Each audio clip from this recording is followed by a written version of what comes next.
This podcast is sponsored by nobody. Hey guys, this is Carrie Moore, one half of the Moore twins in Friday the 13th, the final chapter. And you're listening to Tommy Throwback Kovac on Splat from the Past. Bravo, Tommy, for winning the Stinkathon.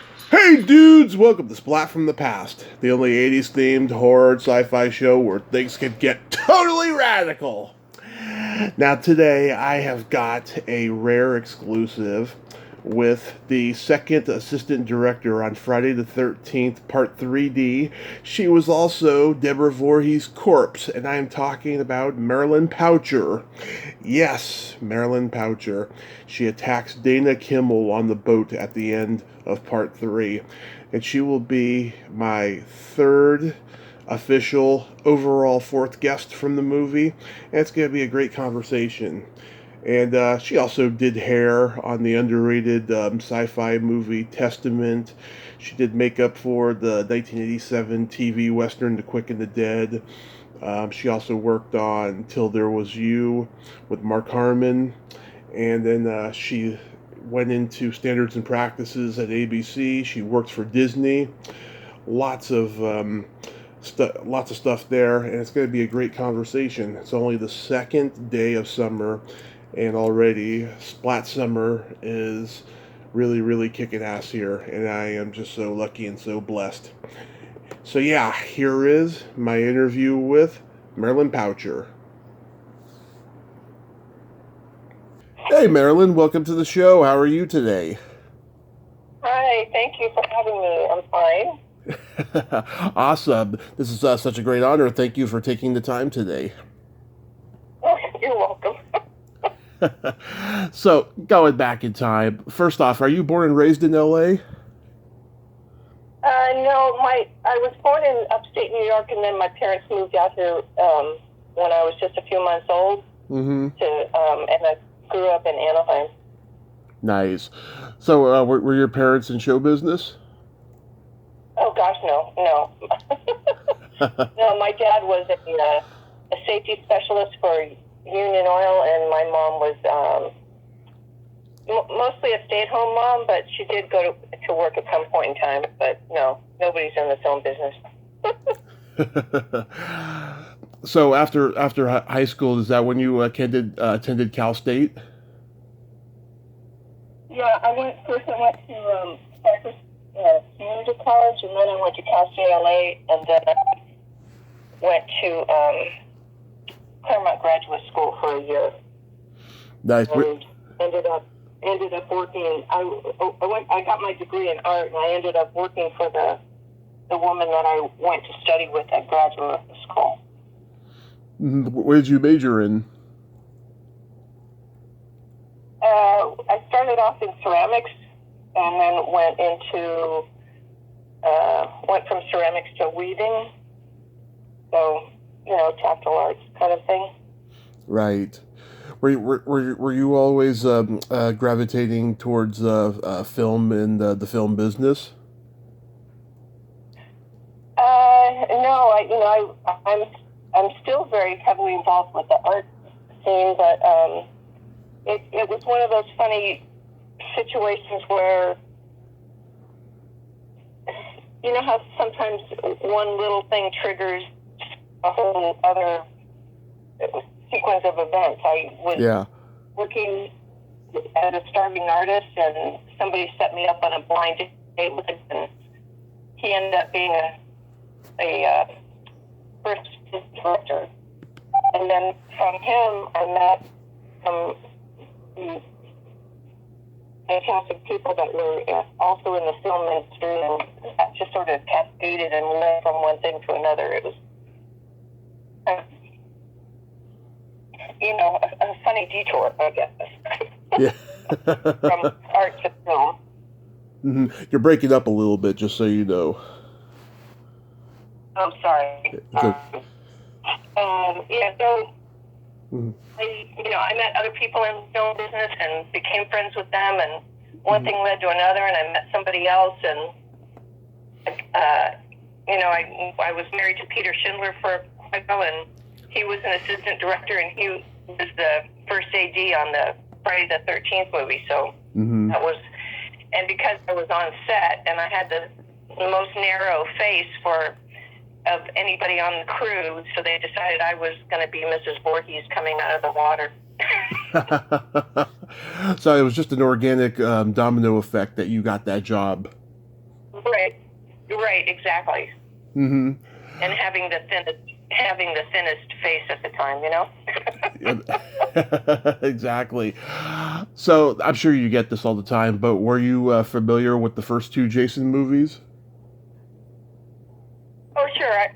Yeah. I mean, I've seen all of those. I mean, you know, you grow up as a teenager with all those fun movies, and yeah. Yeah. Are you a horror fan at all? I like good filmmaking. You know, it can be a horror film. You know, like that movie Get Out is almost a horror film, but it's just so well made. Oh. I love well crafted films. Yeah, I enjoyed that movie. I saw it in the theater. You know, it's really suspenseful, I have to say. I sat next to my son and grabbed his arm a couple of times because it scared me. You know? Yeah, it was a really good movie. I heard that Jordan Peele was working on a sequel. I don't know if that will carry out, but I thought, oh, that's. No, I think he's done it. I think it's in the can. I think. Oh, okay. Yeah, that's great. I can't wait. Yeah. Yeah. So you get hired to do Friday the 13th Part 3, and it was being shot in 3D, which was kind of a real gamble and experiment, you know, because I don't think a 3D movie had been made in Hollywood since probably the late 50s or something. Right, and they had sort of an experimental camera at the time, and I think they only had one lens, is what I remember. And so it was, for Steve Miner, I mean, it had to have been a challenge to set things up with only one lens. That's what I remember. I hope that's correct. Yeah. How was working with Steve Miner? Oh, he's lovely. I mean, I only worked with him on that one film, and he and Peter were friends, and you know, he's a lovely human, nice guy. Yeah, went on to a pretty good career. Yeah, do you remember his assistant, Terrence McCory? Oh, I do. Was he from Connecticut? Yes. What's he doing now? I talked to him last year. I forgot what he told me he was doing now, you know, but he did, you know, a lot of crew jobs for horror films back in the 80s, and he's a really interesting guy, I have to say. But, I'll tell him you said hi. Yeah, do that. He was he was a young kid and really, you know, had lots of energy and was always really positive and very, very funny guy. Yeah, he told me he remembers Tracy Savage was like one of the guys. She was walking around barefoot and like throwing a football with the guys and stuff. Yeah. Yeah, she was a great sport. Yeah, she was great. Yeah, I've also talked to David Cadams, who played Chuck, the Tommy Chong lookalike.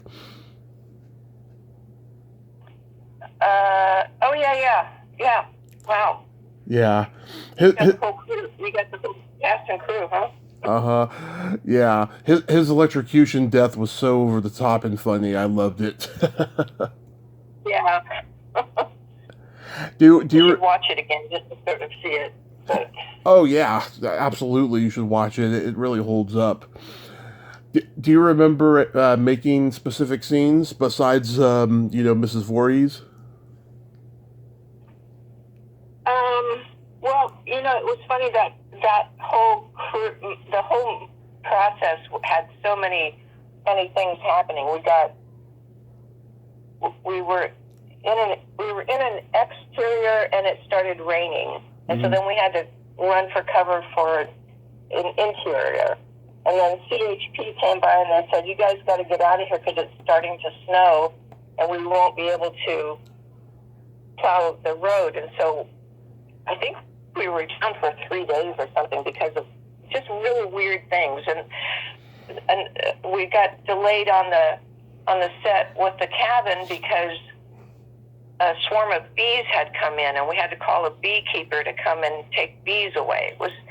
Wow. There was just like, some really weird things that happened, and there were rattlesnakes, and it was just... Have you talked to, what was the prop master's name, Terry? I have no idea. I should look it up. Oh. Yeah, sorry, I'm having a blank moment. But, just weird things happened, and it was, we would laugh about it because it would be like, who has a set that they have to call a beekeeper to come and get, thousands of bees out of this set. Yeah, wow. You guys shot it in L.A., right, or close to it? We were in Saugus, which is about, it's past the 30-mile zone. It was the Valuze Ranch in Saugus. Mm-hmm. And so it was a big piece of property, and they built the whole, they built the lake and the house that was the cabin that was there on set. Mm-hmm. Yeah, because the second one I know was in New York. That was in that 1981. There was a magical year for slasher films. A lot of great slasher films were shot in New York that year, and Friday the 13th Part 2 just happened to be one of them, which I think is bizarre. Yeah, I think ours was supposed to take place in Connecticut or something, and they had to, when they were shooting, when everybody was getting in the van to leave, they had to make sure that they didn't catch any of the palm trees that were lining the street, because they wanted it to be back east. So what specifically does a second assistant director do? Well, it was mostly just being part of the set, making sure that things were on set and ready to go, and some scheduling, and it's just basically a gopher, mm-hmm. just doing, whatever little things had to be done. Mm-hmm. Like a production assistant job. Like a production assistant, yeah. Do you have any favorite kills in the movie? I'm embarrassed to say I haven't watched it in such a long time. You don't remember any? I mean, there was some, the one where Larry gets shot in the eye. That's pretty funny. The arrow going through the air and then catching him in the eye. Oh, that was Catherine Parks. Oh, Catherine Parks, right? She got it. Sorry. Mm-hmm. And then, right. My bad. Okay. And then I forgot, how did Larry Zerner die? I forgot. He was caught dead because he wanted to make you think that it was a prank, but it wasn't. Right. Yeah. That's right. Yep. Yeah. Have you spoken to him? No, he won't do podcast interviews unless the person has a super huge following, and you'd hear that from a lot of podcast hosts. he's like famous for that. Yeah. Because I saw he posted he's going to be at Comic-Con this year. Yeah. On a panel. Yeah. I do know that he does cons every now and then and stuff. Yeah, I've been trying to get Tracy Savage since I started this podcast 5 years ago, and she's very hard to get through. Hopefully, I'll get her this year though, since it's the 40th anniversary, though. So when they said that you were going to be Mrs. Voorhees, like did they have someone else and then you just happened to be the replacement, or was it always planned that you were going to be Mrs. Voorhees? No, I think it was we were already well into production, is what I remember, and that Steve wanted the other ending. I think he wrote it while we were in production, and I think it just sort of came up. And at the time, I remember Peter saying, "Marilyn can do it. She's got, a little face," and because it's supposed to have been, excuse me, it was supposed to have been, she was underwater for X number of years, and so I would have been, sort of semi-decomposed, right? So they didn't want somebody with a big face, so that they could then, so that it would read that I had been underwater for, years or whatever. Mm-hmm. So it was really sort of I just remember it being sort of off the cuff and sort of, spontaneous. It's like, oh, we can do that. And then, they got the guys to come in, to do the makeup, and that just took, it was over 6 hours, I think. It was cotton and latex and, gummy worms, plastic worms and all sorts of stuff. Yeah. How long did it take to put the makeup on? It was over 6 hours. Wow. Yeah. I mean, because it was my hands. They put a bald cap on, to cover my hair, to then do all the cotton and the latex, and it was, directly applied, so it was really kind of wasn't claustrophobic. I just had to sit still for 6 hours, and then when it was over the first time, then they were able to, because I had been in the water, then the water got underneath the latex, and then they just were able to cut the gloves off and cut the back of the head, so it just came right off in, each one in a whole piece. Mm-hmm. And then we had to go back, and I think I did it 3 times total. We had to go back and do another two more shots of it, so we were able to just take that head mask and the hands and just put them in place and glue them down for the next 2.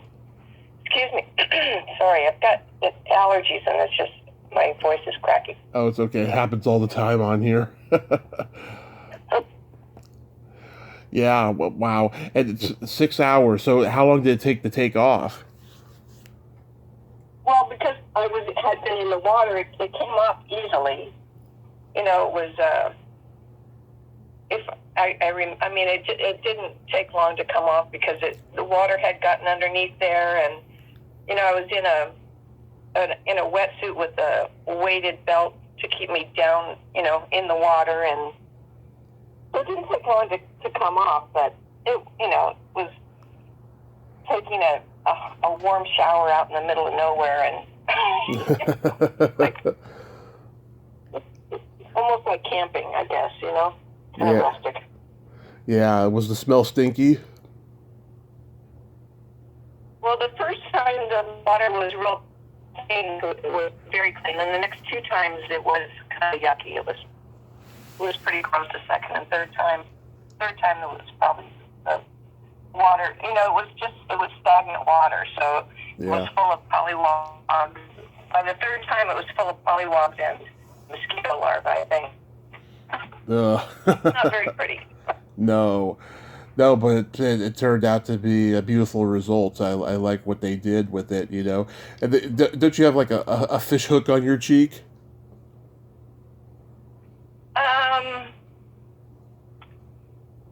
I don't remember a fish hook. I remember, the worms that they used for fishing. There were some worms that are in the mask. I still have the mask. It's in a box, and it's funny. I mean, it needs to get restored. It needs a little bit of work on it, but I get asked by people to, will I sell it to them? And like, yeah, I don't think so. Yeah. Wow, that's amazing. So yeah, for years, I mean, I didn't know it wasn't Betsy Palmer until the internet, because I thought they did a great job of making you look like Betsy Palmer as a corpse, Did you ever meet her? No, I never did, and like admirals, they couldn't give me because they would have had to pay her. Yeah. If they gave it to Mrs. Voorhees in the credits, they would have had to pay her. Right. And it was pretty low budget, so. Mm-hmm. How many takes did you do of grabbing her and pulling her in? I think 3. Mm-hmm. Because she was completely dry, so I know I was in the water 3 times. I don't know if I can't remember if I pulled her in more than one time. I must have. Yeah. But, she was completely dry, so to do a second take for her would have meant, complete wardrobe change and drying her hair and starting all over again. So. Yeah. Was Dana Kimball a good sport that way? Oh, she was fantastic. She's just an absolute pro and super, super nice. She probably she was the nicest person on the set to everyone. She just. Mm-hmm. I mean, maybe I shouldn't say that.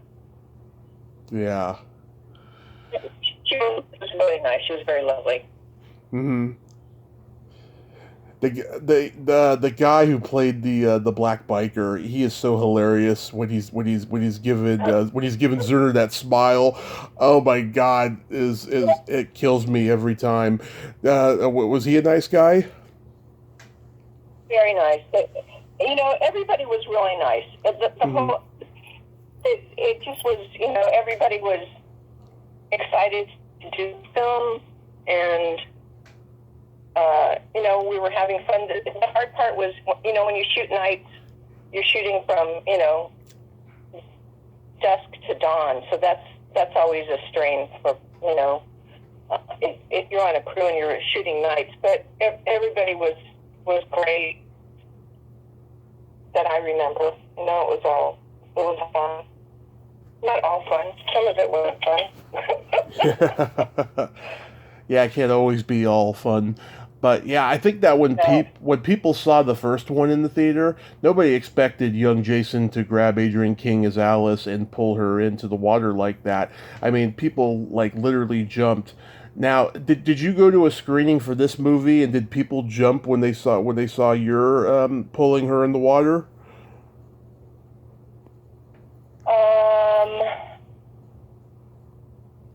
Gosh. So long ago, I'm sure we went to a screening of it, and if it was a screening with the crew, then people already knew what was coming. But mm-hmm. I know I went with my cousins to see it in the movie theater, and they all jumped, and they were like 12 years younger than me, and they all jumped and then started screaming, "That's my cousin Marilyn!" Yeah. I mean, I'm sure people expected what was going to happen. It wasn't as effective as the first one was. Not to diminish it, though. I mean, it's great. Yeah. I guess I need to watch them again to know what you're referencing. It's been a while. You did hair on Testament, a very underrated sci-fi movie. How was that?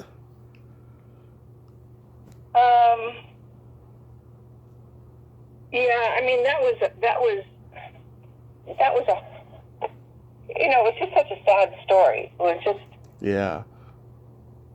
But it was it was a really great crew. Jane Alexander was just absolutely fantastic, and William Devane was in it, and he was just brilliant. And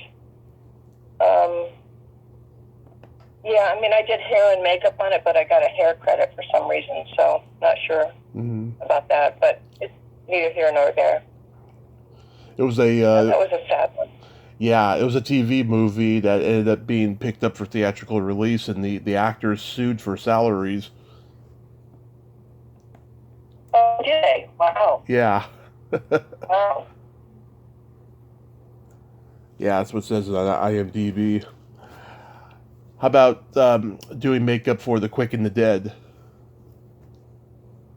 That was fun. That was really fun. You know, when you get to do a period piece and you're out in the middle of nowhere, so that there's no telephone lines.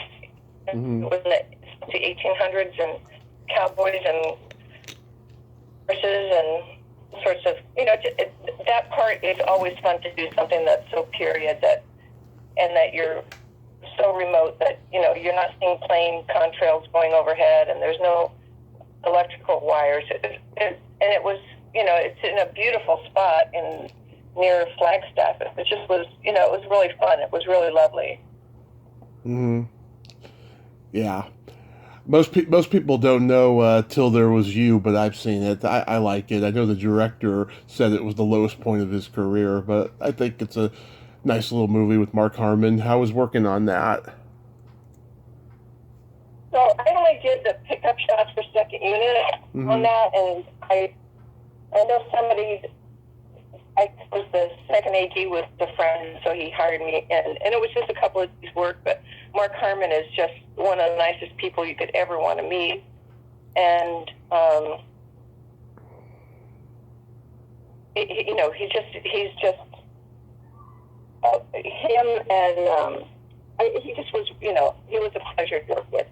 And then the director was John Sayles. Is that who that was? John Seal. Oh.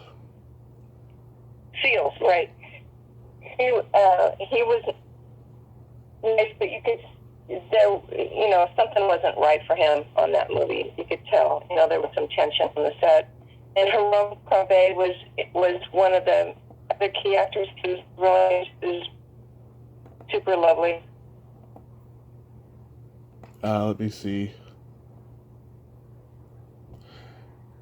I mean, there was Martin Gardner, there was Deborah Kira Unger, but lots of obscure Australian actors. Yeah, yeah. So after that, you worked for ABC Standards and Practices. Yeah, I did. Yeah. Yeah. For a short time. Yeah, how was that job? It was tedious. Yeah. I mean, I don't know how much I can say, but it was a department that wasn't. They were still. I thought going into it that, you know, I could advance in that department, but I found out that everybody, almost all of them, were lawyers or had gone to law school. Right. So there was this. It wasn't something that you could advance in that department, and I got.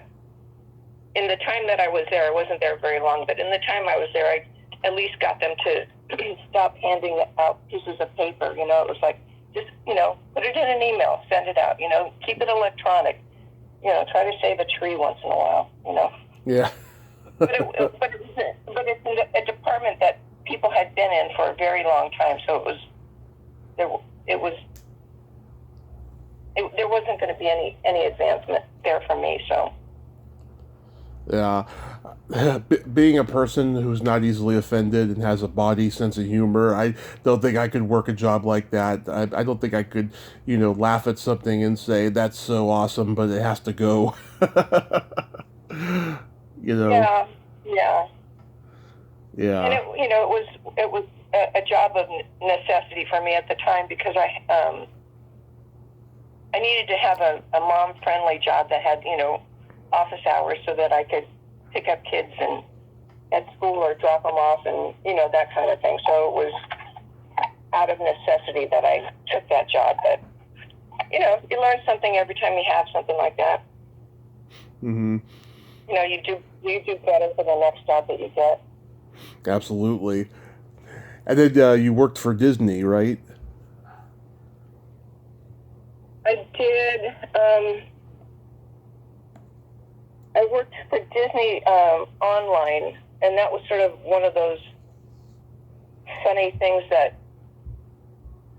I guess it was somebody I knew from ABC, then went to Disney online, and then I went over to Disney online, and then they were building all sorts of games at the time, and then somebody left to go to Yahoo and sent the blast email, bye, see you later, and I was like, wait a minute, where are you going? And he was going to Yahoo, so there was an opportunity. I,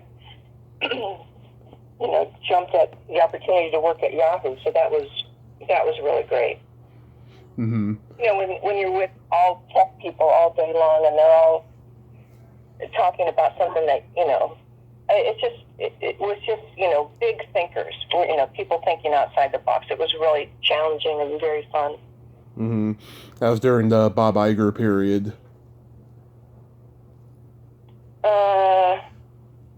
Yeah, I guess he was still there, right? Mm-hmm.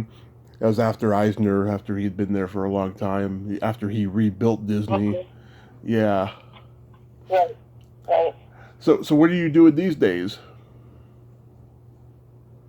So I'm collecting art, supporting the arts.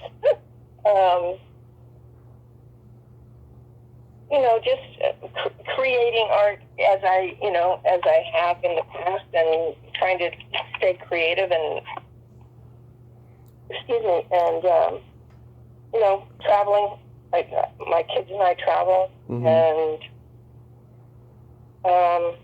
we haven't been traveling much because of this pandemic, but we have big trip. We do a big trip every couple of years, and I'm really involved with the arts and that sort of thing. Do you have a gallery? No, I just fly and fly. I have a full house. That's awesome. Yeah. I started going to art galleries near the end of my alcoholism days because I heard that galleries had free alcohol. So I would go there for that, and I saw a lot of the local artists and stuff. A lot of them weren't very good, I'll be honest with you. They were pretty cheap, but it was an interesting scene, I thought. And where are you located? At the moment, I'm in Redding, California, but I was in San Francisco most of my life until 5 years ago. Uh-huh. Yeah. Redding gets hot. Oh, yeah. It's 106 today. Oh. Wow. It's insane. You there, though? Yeah. Oh, yeah. Yeah, you leave the house and then you come back all sweaty and stuff. It feels good, I have to say. I lived in Arizona briefly about 15 years ago, and I had to leave after only 3 months. I couldn't stay there. Yeah. But it's a dry heat. It's a dry heat, but still, it's torturous. Yeah. Have you ever done any of the horror cons? I haven't. I get asked by people to do them. There's one in Long Beach, the end of July, that I've been asked to do. Mm-hmm. With the pandemic, I didn't. Nobody was going anywhere. I haven't. I'm considering the one in Long Beach for the end of July. Mm-hmm. And I have people contacting me. I have a PO box that somewhere on the internet it got posted. So I get fan mail every week that people send me photographs to sign and then send back, and in stamped envelopes, kind of thing. So I know, I'm aware that there's a desire to have my signature. It's just mm-hmm. I just haven't done it. I haven't done any of that yet. You tried to be COVID safe with the stuff you get in the mail. Oh yeah, and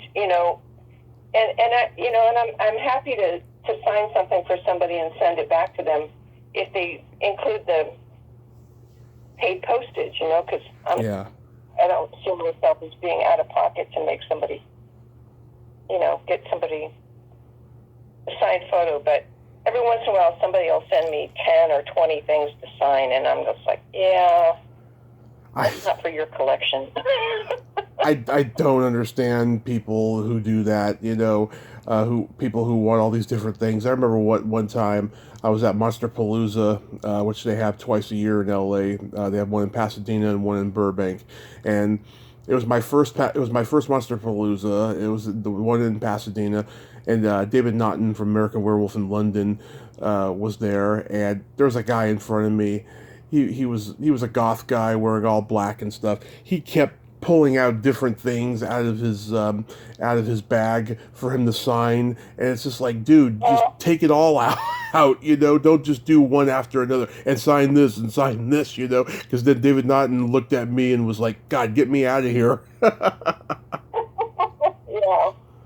Yeah. I mean, if you send me 10 of something, I know that you've got a market for it. So, I'll be courteous and send back, one signed. But yeah, well, the key to the signing autographed pictures that are obviously for the motivation of going on eBay is to personalize them, because then the guy won't be able to sign them or to sell them. Oh, yeah, and then you have to have a really a signature that you're not using if you're signing checks or contracts too. Exactly. One thing I forgot to bring up about Mrs. Voorhees, she had very beautiful teeth. Like, was there ever talk about giving her ugly teeth?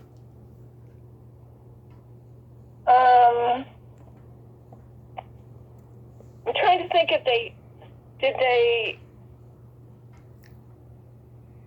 to think if they did anything to my teeth. They might have put some of that, that yellow to make teeth look rotten. Yeah. I'm not sure. I don't really remember that part. Yeah, because I just realized that she had a beautiful smile. Yeah. Oh yeah, and she did such a great job in that role. She really appeared to be bone-chillingly creepy, of trying to come off so innocent at first, Yeah, she's one of those scary moms. Yeah. Well, Marilyn, I think you did really good today. I know you were on the fence about doing this, but no, you've given me information. Like I said, people have told me, that they don't think that they would be interesting, and then they end up being interesting. So I think you did really good today. Well, thanks. I just my daughter was giving me a big pep talk because she wanted me to do it, and she wanted me to do well, and I just get a little anxious about it. That's all. And I don't remember. And now you've piqued my memories. So I'm going to have to look something up. Oh, it's natural for people not to remember stuff. I mean, I try to refresh people's memories all the time when I talk to them and stuff. So I hope I did a good job for that. You did. You're very nice. Very lovely. Oh, thank you so much, Marilyn. Well, you have yourself a great day, a great summer, and please stay safe out there. Okay, you too. Thank you so much. Thank you. Bye-bye. Bye. Well, there you have it. Marilyn Poucher. Ain't she a sweetheart? Oh, what a great lady, huh? And wow, she gets all those requests to sign Mrs. Voorhees pictures. That's awesome. Even if the motivation is shady in some people's cases, it is awesome that at least she has that longevity. Well, but until next time, this is Tommy Throwback Kovac saying there's no shame in living in the past because the present sucks. Later, dudes. Ch ch ha ha ha. Ch ch ch.